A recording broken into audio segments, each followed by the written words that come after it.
Hello and welcome to another video review. This is The Order 1886 for PlayStation 4. This is something vaguely resembling a video game that was developed by Ready at Dawn and published by Sony in 2015 for PlayStation 4, and it was obviously intended to be sort of a tech demo for the PS4. To that end, they decided that the best way to showcase the power of the PS4 was to create a third-person shooter which mechanically is stuck in 2006. Needless to say, the reception of this game was rather mixed. Some people liked it, other people absolutely despised it, and there doesn't really seem to be anything in between. So the primary question I went into this game with was, how is this thing as a game really? What made it so incredibly polarizing to people? Well, let's go ahead and delve into this thing and find out. Well, right from the get-go, it's pretty obvious that they put a hell of a lot of effort into the presentation because it's actually very well done for the most part. The modeling is extremely detailed, the texture quality is pretty high for a PlayStation 4, they've got a lot of really nice environmental effects going on, the lip syncing and the facial animations in general are excellent, and they've done an excellent job with the attention to detail in the environments. It really does make them come alive. But these don't come without problems. First problem, the game has a letterboxing effect that you cannot turn off. They tried to recreate the look of a film, which means that they were trying to make it look like it was being displayed in a 21:9 aspect ratio, except that it's not. It's being rendered at 1080p, sort of. It's more like 900p or something like that, and the black bars kind of condense it a bit. Regardless, it is rather annoying having black bars take up about 30 or so % of the screen space. And tied in with this incredibly dumb decision was their decision to make the game run at 30 frames per second, which I just have to read the quote to you for you to understand just how unbelievably stupid this is. And I quote, "60 FPS is really responsive and really cool. I enjoy playing games in 60 FPS, Jan told the interviewer at Kotaku. But one thing that really changes is the aesthetic of the game in 60 FPS. We're going for this filmic look, so one thing that we knew immediately was films run at 24 FPS. We're gonna run at 30 because 24 FPS does not feel good to play. So there's one concession in terms of making it aesthetically pleasing because it just has to feel good to play." He went on later to say, "I don't know of any other games that are gonna look like our game in real time with no pre-rendered movies, with all the stuff that's going on lighting-wise, and run at 60. I have, of course, linked the article where I sourced this quote in the video description. But suffice to say, that is one of the dumbest justifications of 30 frames per second that I have ever heard. And it's also emblematic of the main problem this game has, which is that they're going for this filmic look. But I'll get to that more in a moment. For now, let's focus on the rest of the presentation, because there are still problems with the visuals. For example, there is a very low FOV, which makes it really hard to see what you're doing, and whenever you take cover, it takes up almost the entirety of the screen. So it's pretty hard to see what you're doing, and when you're getting shot to pieces, your screen's going red and blurry, which makes it even harder to see what you're doing. It's pretty frustrating.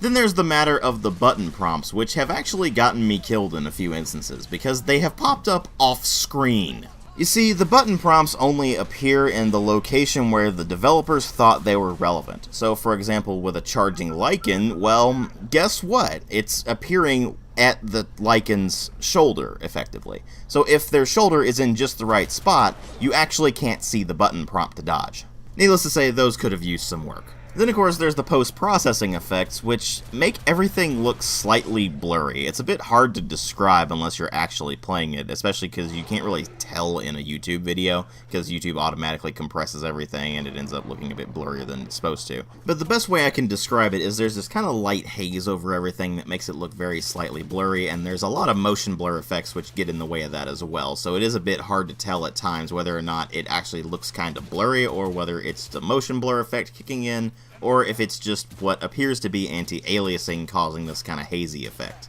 Regardless, it was something I noticed when I was playing this, and I've noticed it in other games too. Like I said, I think it's the anti-aliasing effect that causes this, but it's just a mild annoyance more than anything else. Something else that's mildly annoying is the consistency of the sound design. On the one hand, they've done a good job with the voice acting in general, although there are a few lines here and there that are really stiff and awkward, although I think part of that is the scripting rather than the actors. The actors do a decent enough job with what they've got. Problem there being that what they've got to work with is just not very good. But of course, like the other thing I mentioned before, I'll get to that in a moment. But while the voice acting does have its ups and downs, the music is generally pretty consistent in that it's okay, but ultimately extremely forgettable because it's a fairly generic Victorian-inspired soundtrack that barely even is noticeable over the action and the voice acting. And then you move over into sound effects and you find that none of the gun and explosion sounds have anywhere near enough beef to them. They don't have any real bass to them, and what you end up with is stuff that just doesn't sound very powerful no matter what it is you're using. Apparently the filmic look does not include filmic sound design, which ultimately does make the sound design fairly mediocre in the grand scheme of things. But unbeknownst to the developers, apparently, what really matter here are the story and the gameplay. The story in this is that you play as Sir Galahad, or Grayson as he also is known, who's a member of an order of knights that are descended from King Arthur and the original Knights of the Round Table, so they take on the mantles of the various knights, so Sir Galahad, Sir Percival, etc. And they are charged with fighting what they call half-breeds, which are basically werewolves. That is their fight that has been going on for centuries, and now we've hit the Industrial Revolution, which means that you've got lots of technology happening all at once. And the technology available in this game is very advanced for what you would have actually seen in 1886. So obviously they took a few liberties there, but to be fair, this is a fantasy game, so they can kind of get away with that. Regardless, the game opens up with a teaser of events to come, where Grayson is in prison and he has to escape. It's a pretty transparent attempt to get you interested in the events to come by trying to pose a question of, well, what did he do to get in that situation in the first place? The problem with that is something that the entire game is plagued by.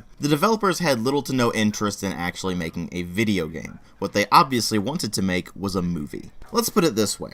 I recorded about 2 hours and 41 minutes of footage for this particular review. That's really not all that unusual. What is unusual is that of that about 2 hours and 41 minutes, only about 44 minutes of it was actual gameplay. The rest of it was either QuickTime events, simply walking forward, or outright cutscenes. I would also like to remind you that this is a single-player only title that is about 5 hours long, and less than half of it is actual gameplay. I don't consider QuickTime events or simply walking forward to be gameplay. You're not actually really playing anything, you're just pressing buttons and you're holding a stick forward. That's not really playing the game. What this ultimately means for the game is that not only is its pacing absolutely terrible, but the plot is on full display for almost the entirety of the game. And what you get there is a pretty pitiful excuse of a plot, really. After the prison escape sequence, Galahad and a few other knights go over to Mayfair and fight off a bunch of rebels and find that half-breeds are actually implicated in everything. This leads them to request permission to investigate the rebel stronghold of Whitechapel, which is something that the head of the order does not want them to do because he keeps saying that they should be fighting the half-breeds and not worrying about the rebels. However, even though the Lord Chancellor, who's the head of the order, doesn't give them permission, the Knight Commander does give them permission, and they end up investigating it, only to find a bunch of lichens and a rebel plot that they take it upon themselves to eliminate. From there, they try to take a conspiracy angle involving the United India Company and eventually the Order itself, and eventually Galahad, of course, gets thrown in prison, which is the event that the game begins with. All in all, it's a pretty predictable plot. You can see the twists coming from a mile away, and it actually ends up raising more questions than it answers for the most part. It's pretty painfully obvious that they were setting this thing up for a sequel, and I have absolutely no idea if a sequel is ever going to happen. I guess time will tell on that, but as for the Order 1886, the plot is left open on a cliffhanger waiting for the sequel to grab onto what pitiful excuses of plot threads remain from the base game, and the player's left feeling like they just went through a 5-hour prologue for something that's not even going to be particularly good to begin with. The level of writing quality on display here reminds me a lot of Sci-Fi Channel original movies, which is to say that it sucks. But of course the main difference is that Sci-Fi Channel original movies really aren't meant to be good. Here it's pretty apparent that the developers of the Order 1886 thought that they had a really strong story on their hands. In reality, they have a jumbled mess of a plot that barely even resolves anything by the end of it and is just a wholly unsatisfying experience. But here's the thing. If this were maybe a 2-ish hour movie, then it would be just a really, really weak movie that is still somewhat watchable. But this is not a movie. It is a video game. A video game is supposed to be gameplay first and then cutscenes second. Ready at Dawn, on the other hand, made the game almost exclusively cutscenes and barely put any gameplay in it. And what gameplay they did put in is, like I said before, mired in 2006. This is one of the most painfully generic cover-based third-person shooters inspired by Gears of War that I have ever played. You have a primary weapon slot and a sidearm slot, as well as a grenade slot. You have regenerating health, and if you do happen to be downed, then the first time, then you just go into a down but not out phase, and you can crawl around and get behind cover, and then you can press the triangle button to take a sip from the vial that's around your neck, and then you'll be able to hammer the X button until eventually you get back up. Now, if you go down after the vial has already been used before it has been recharged, then you actually restart at the last checkpoint. There are different enemy types that you will encounter. You have your basic grunts, you have snipers, you have shotgunners, you have armored enemies that take several hits to bring down, even if you're getting headshots, which normally instantly drop a guy. And if you get close enough to an enemy, you can do a melee takedown to instantly take them out. A couple of the weapons have secondary fires, and one of them has a charging capability where you can charge up the shot for more power. But by and large, the arsenal you have is pretty bog standard. Pistols, shotguns, semi-automatic and automatic rifles, nothing particularly fancy. And the enemy types and enemy AI are pretty mundane. You're not really going to have too much of a problem with them. But as I mentioned before, whenever you take cover, it takes up most of the screen, and you end up not being able to have any real peripheral vision. Beyond that, when you're trying to aim at things, the field of view is low enough that there's probably an enemy just off screen that you can't see who is shooting you. It can be very frustrating to deal with, especially when you factor in the QuickTime events, which occasionally do pop up off screen and somehow still expect you to be able to hit them. But even when you don't factor in the QuickTime events, what you're dealing with is a painfully mediocre combat system that is not remotely satisfying to use. It has quite simply been done better before, in many other games. And what you have here is just a pitiful example, even if you compare it to 2006's original Gears of War. But you know what the really sad part about it is? It takes you 20 minutes to get to that point. I'm not joking. I actually timed it. It is 20 minutes into the game before you are actually able to play the primary gameplay, which is a third-person shooter. Hell, it is 5 minutes into the game before you're even allowed to do anything at all, and it's just a QuickTime event. And between that and when you actually get to be able to shoot things, you've got just more cutscenes and more walk forward very, very slowly, along with a few more QuickTime events. I am not joking when I say that of the footage I recorded, the longest uninterrupted gameplay sequence I have is 10 minutes long. And the sad part is, it's only 10 minutes long because I died a couple times during that footage. If it weren't for the fact that I died a couple times during it, that gunfight would have been 5 minutes long. After that, the longest segment of uninterrupted gameplay footage of me doing the third-person shooter combat I have is 8 minutes long. The amount of QuickTime events and cutscenes in this thing is downright excessive. Now, I'm not opposed to cutscenes, and I'm not opposed to QuickTime events, but keep the QuickTime events few and far between, and keep the cutscenes fairly short. Instead, it is not remotely uncommon for the cutscenes in this game to go upwards of 10 to 15 minutes or more, and you have these long, drawn-out walking sections, which are basically just glorified cutscenes. All you're doing during those instances is walking forward and looking at things.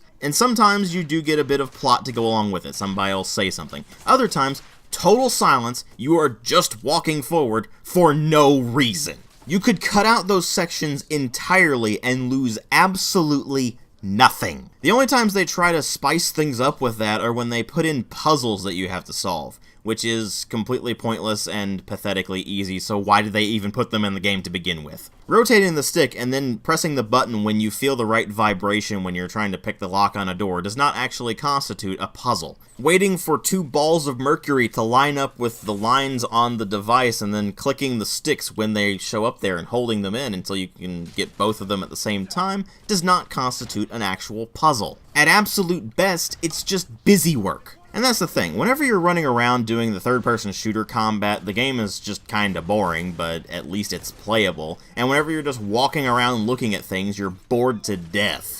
And then, as if you weren't already bored enough, the game throws in a bunch of QuickTime events, which quickly become pretty irritating, and it throws in a bunch of cutscenes, which are boring or outright irritating. If they're short, then they're just boring. If they're long, then they're both boring and irritating, because you're just sitting there going, okay, get on with it. And when you bring everything together, What you have here is a pitiful excuse of a game where the only redeeming quality is that it has really nice presentation for the most part. Well, I hate to break it to you, but no matter how much you polish a turd, it's still a turd.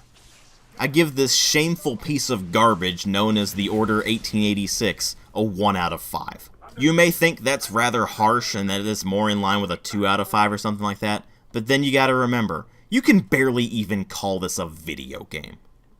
Thanks for watching.